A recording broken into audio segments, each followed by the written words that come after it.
詩篇52篇。勇士啊，你為何以作惡事誇？神的善愛是常存的。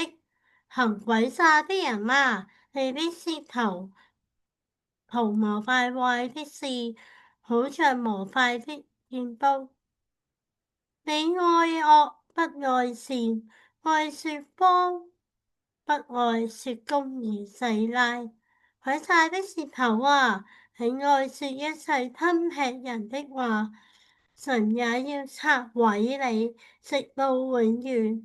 神要把你拿去，從你的帳棚中抽出，從活人之地將你連根拔取細拉。義人要看見而懼怕，並要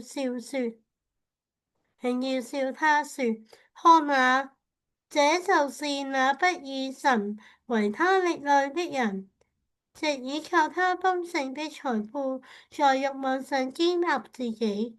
至於我像神殿中青翠的橄欖樹，永永遠遠倚靠神的慈愛。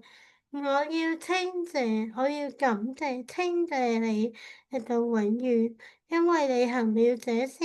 我要在你聖民面前仰望你的名，這名本為美好。這是神的話。